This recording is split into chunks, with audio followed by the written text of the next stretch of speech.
Assalamualaikum, kembali di segmen satu chapter. Kali ini aku mau nerusin bawain alur cerita dari manhwa Reincarnation of the Strongest Sword Guard yang di chapter kelima. Oke, langsung saja masuk ke ceritanya. Oke, lanjut di chapter 5. Si Feng kali ini akan menantang di event adu kecepatan Goblin. Jadi di adu kecepatan ini, si Feng hanya perlu berlari menuju ke tempat di mana Goblin itu berada. Jaraknya mungkin 30 yard.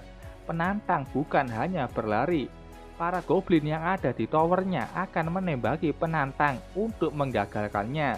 Ada 3 Goblin yang sudah siap di sana. Si Feng sudah memulai tantangan. Dia langsung maju menghindari setiap peluru yang ditembakkan para goblin. Seakan si Feng sudah tahu di mana peluru itu akan mendarat. Kecepatan si Feng bahkan membuat para penonton terkejut. Stabbing Heart mengira kalau si Feng ini atlet atau ahli bela diri yang bisa lebih lincah daripada orang biasa. Tapi di dalam pikiran Stabbing Heart, dia sangat cemas. Seperti veteran di arena ini. Semua gerakan si Feng simple tapi efektif. Bahkan Stabbing Heart ragu bisa melakukan apa yang dilakukan si Feng saat ini. Si Feng terus berlari menghindari setiap peluru yang ditembakkan. Saat itu si Feng sudah masuk ke zona 15 yard. Pola serangan para goblin akan berubah. Stabbing Heart tersenyum. Dia yakin kalau si Feng pasti berakhir di sini. Dia sudah mencapai 15 yard. Para goblin panik dan berganti senjata. Kali ini mereka memakai senjata yang lebih kuat. Mereka mulai menembaki si Feng yang terus saja maju. Peluru semakin banyak. Si Feng memakai pedangnya. Dia bilang sudah waktunya untuk curang. Dua teman dari Stabbing Heart tertawa melihat si Feng. Mereka meremehkan si Feng yang berpikir bisa bertahan melawan peluru goblin. Dan benar-benar berpikir bisa menyelesaikan tantangan asalkan dia tidak mati. Mereka taunya si Feng itu pemula yang sama seperti mereka. Mereka tidak tahu apa-apa sebelum merasakannya. Si Feng dengan cepat dan tepat bisa menangkis setiap peluru yang akan mengenainya, seperti dia bisa melihat semua peluru itu. Kejadian itu membuat mereka semua terkejut, apalagi setelahnya si Feng terus menangkis dan berlari mendekati garis finish. Stabbing Heart menjitak kepala temannya yang terus saja mengoceh seperti komentator. Stabbing Heart bingung, game ini baru saja dirilis, tapi si Feng bisa memprediksi lintasan peluru.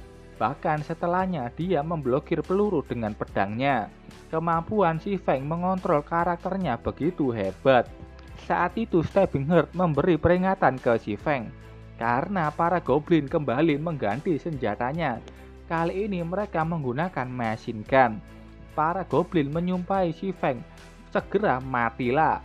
Tembakan ganas diluncurkan. Stabbing Heart kaget dengan daya tembak senjata itu, karena itu sama saja dengan tidak memberikan pemain berhasil dalam tantangan. Menghadapi tembakan beruntun itu, si Feng menggunakan pedangnya. Dia kembali menangkis semua peluru yang ingin melubangi tubuhnya. Si Feng berhasil menebas beberapa peluru dan membuat ledakan setelahnya. Dari ledakan itu, si Feng melompat keluar.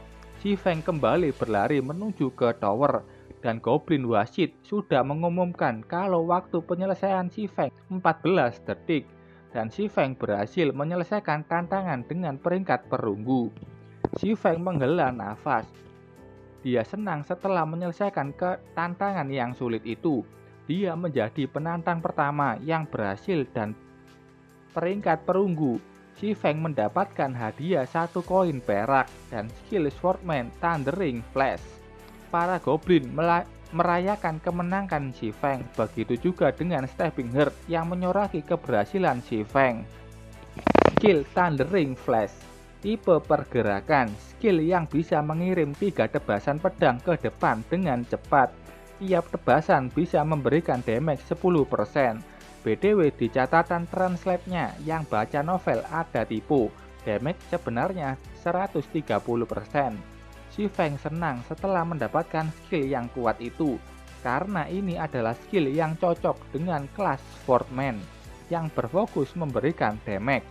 Apalagi ini adalah skill area yang sudah termasuk kuat.